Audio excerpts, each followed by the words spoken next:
Welcome back. Ikram A to ज़ी के मोअज़्ज़िज़ नाज़रीन, अस्सलाम वालेकुम। इकरामुल्लाह आपसे मुखातब हूँ। यूरोपीय यूनियन का यूक्रेन को फौजी इमदाद देने का ऐलान। रशिया ने बंद कर दी यूरोपीय यूनियन की गैस न होने की वजह से पोलैंड में सर्दी से 11 अफराद ठठर कर मर गए। बैनुल-अक़वामी हालात तीसरी जंग अज़ीम की घंटी बजा रहे हैं। तफसील जानने के लिए आइए वीडियो की तरफ चलते हैं।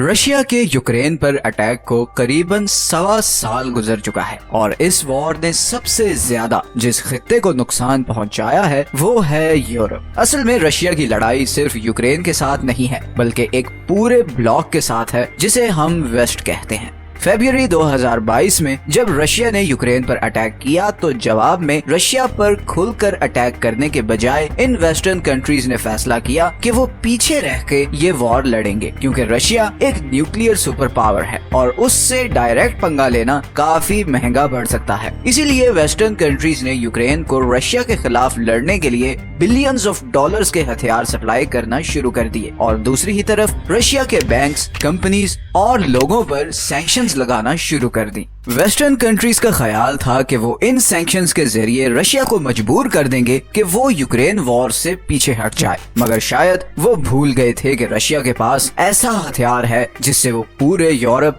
और खासकर यूरोप की सबसे बड़ी इकोनॉमी जर्मनी को कोलैप्स कर सकता है, और वो हथियार है ये गैस पाइपलाइंस।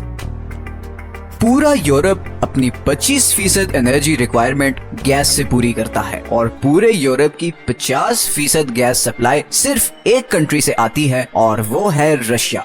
यूरोप में रशियन गैस और ऑयल का सबसे बड़ा बायर है जर्मनी। जब यूरोपीय यूनियन ने रशिया पर सैंक्शंस लगाना शुरू की तो जर्मनी ने रशिया से हर तरह का ट्रेड बंद कर दिया सिवाय गैस और ऑयल सप्लाई के, और उसकी वजह ये है कि अप्रैल 2022 तक जर्मनी की 55% गैस और 35% ऑयल इंपोर्ट रशिया से हो रही थी। तो जर्मनी अच्छी तरह जानता था कि अगर उसने रशिया से गैस और ऑयल लेना फौरन बंद किया तो उसकी इकोनॉमी महीनों में कोलैप्स कर जाएगी। और सिर्फ यही नहीं बल्कि रशिया यूक्रेन वॉर के बाद जर्मनी रशिया को गैस के लिए 220 मिलियन यूरोस पर डे के हिसाब से पेमेंट करता रहा है। ये पेमेंट उस फाइनेंशियल एड से बहुत ज्यादा है जो जर्मनी यूक्रेन को दे रहा था। तो अगर देखा जाए तो इस तरह जर्मनी इनडायरेक्टली रशिया को यूक्रेन के खिलाफ लड़ने के लिए फंड कर रहा था। लेकिन दुनिया की चौथी सबसे बड़ी इकोनॉमी अपनी एनर्जी रिक्वायरमेंट पूरी करने के लिए रशिया पर इतनी ज्यादा डिपेंडेंट क्यों है, और ये गैस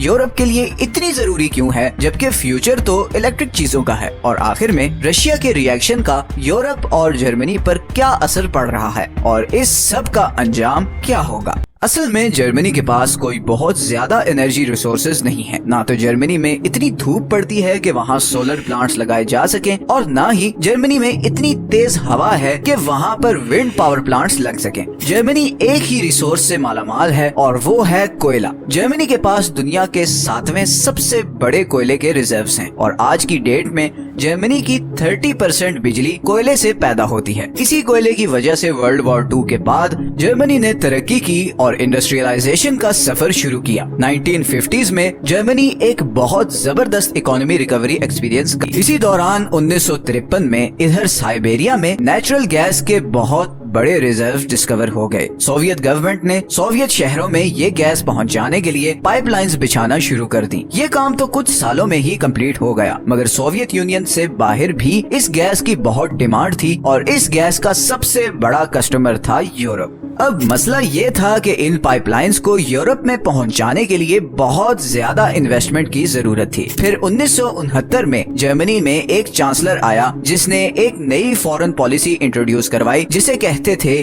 ऑस्टपॉलिटिक, जिसका पर्पस था सोवियत यूनियन और जर्मनी को एक दूसरे के करीब लाना। इस पॉलिसी के अंडर वेस्ट जर्मनी और सोवियत यूनियन ने एक एनर्जी डील साइन की जिसके according Soviet Union West Germany को नेचुरल गैस देगा और बदले में वेस्ट जर्मनी सोवियत यूनियंस को ये पाइपलाइंस बिछाने के लिए हाई क्वालिटी स्टील देगा। ये 20 साल की डील थी और इसकी इम्पोर्टेंस को समझने के लिए ये समझना भी जरूरी है कि नेचुरल गैस बाकी एनर्जी रिसोर्सेज से इतनी डिफरेंट क्यों है। असल में नेचुरल गैस, कोयला और तेल दुनिया के 3 सबसे बड़े एनर्जी रिसोर्सेज हैं जिनसे सारी दुनिया और इंडस्ट्री इस वक्त चल रही है। मगर जैसे कोयले और तेल को पूरी दुनिया में कहीं भी समुद्री जहाजों के थ्रू भेजा जा सकता है, वैसे नेचुरल गैस को पाइपलाइंस के बगैर दूसरी किसी जगह भेजना बहुत मुश्किल है और इन पाइपलाइंस को बनाना भी बहुत महंगा, लंबा और मुश्किल काम है। इसीलिए गैस के प्रोजेक्ट्स 20 से 30 साल लंबे होते हैं। 1980s तक सोवियत यूनियन ने यूरोप तक ये गैस पाइपलाइंस बिछा दी और फिर 1990 तक सोवियत यूनियन जर्मनी को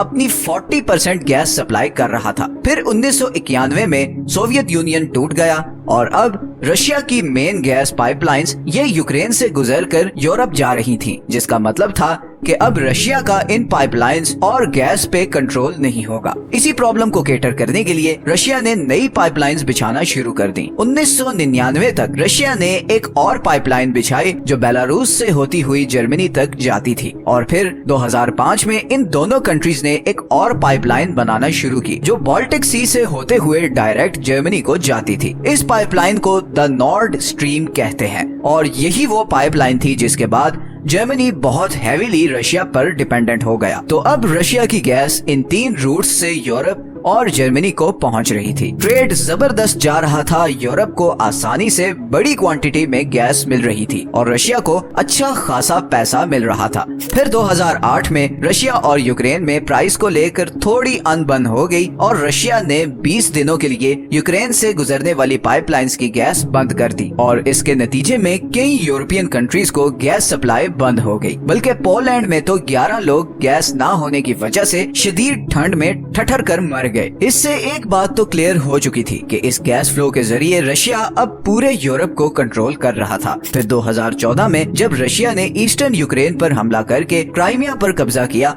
तो पूरे यूरोप ने रशिया पर सैंक्शंस लगा दी और कई कंट्रीज ने इस बार गैस और ऑयल के लिए रशिया के ऑल्टरनेटिव्स देखना शुरू कर दिए। मगर जर्मनी फिर भी रशिया की गैस पर जमा रहा, बल्कि उसने रशिया से और ज्यादा गैस खरीदना शुरू कर दी और ये सिलसिला ऐसे ही चलता रहा और फिर फाइनली सितंबर 2022 में रशिया ने जर्मनी और यूरोप को गैस पहुंचाने वाली सारी पाइपलाइंस बंद कर दी और नतीजतन जर्मनी में एक भूचाल आ गया। गैस शॉर्टेज की वजह से जर्मनी में एनर्जी प्राइसेस जंप कर गईं और जब एनर्जी की प्राइस ऊपर जाती है तो हर चीज की प्राइस ऊपर चली जाती है। जर्मनी में इस वक्त इन्फ्लेशन पिछले 50 सालों में सबसे ज्यादा है। लोग सड़कों पर आ गए हैं और उनकी डिमांड ये है कि जर्मनी को रशिया यूक्रेन वॉर में न्यूट्रल रहना चाहिए, क्योंकि इस वॉर की सबसे बड़ी कीमत पूरे यूरोप में सिर्फ जर्मनी को भरनी पड़ रही है। अब आप सबके जहन में सवाल आ रहा होगा कि जर्मनी आखिर इतना डिपेंडेंट क्यों है रशिया पे? कोई तो अल्टरनेटिव होगा जर्मनी के पास। तो अब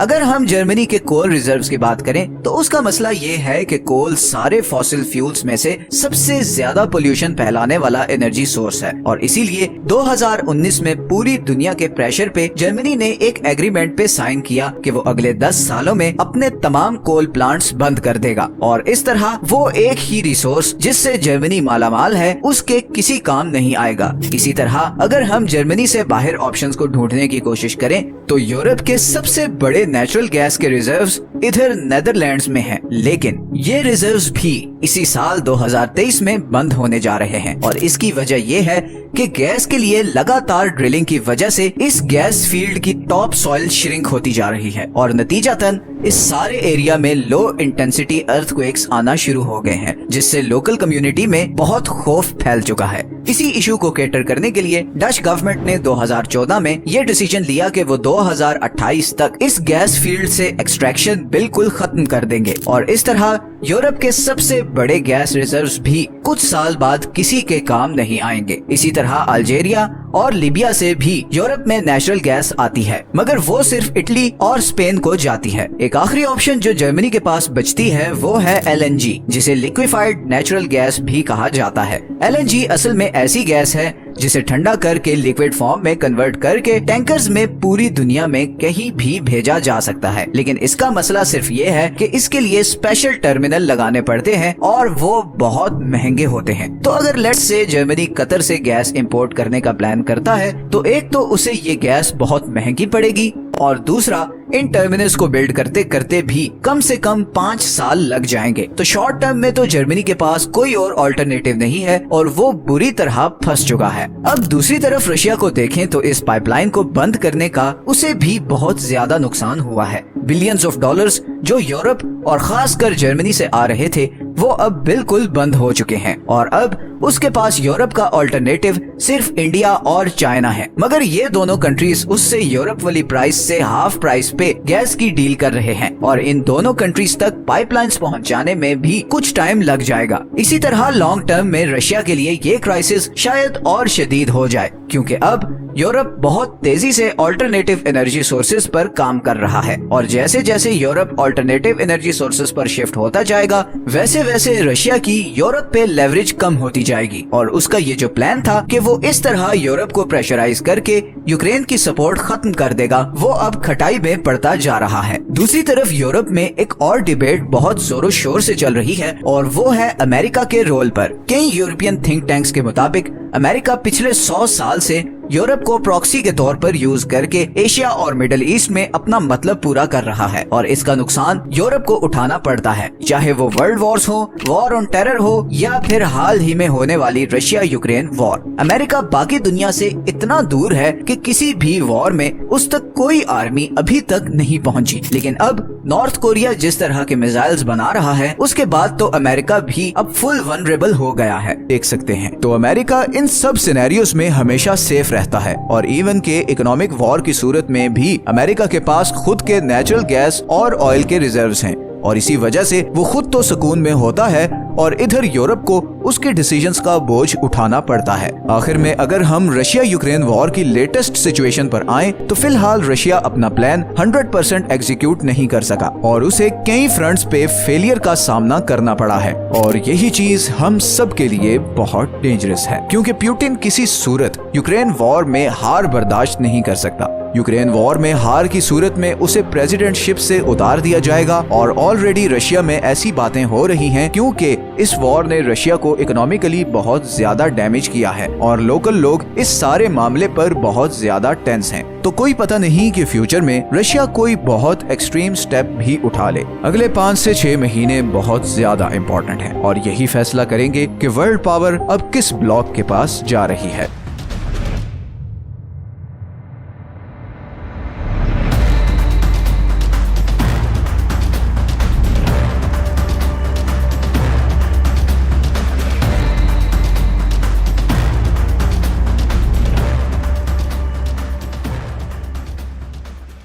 इकराम A to Z के मोअज़्ज़ज़ नाज़रीन, मुझे यकीन है आज की ये वीडियो आपको ज़रूर पसंद आई होगी। पसंद आने की सूरत में चैनल को सब्सक्राइब, वीडियो को लाइक और इसे अपने प्यारों में ज़रूर शेयर कीजिएगा और वो भी बैनुल अक़वामी ताज़ा तरीन हालात से आगाह हो सकें। जहाँ रहें खुश रहें और खुशियाँ बाँटें।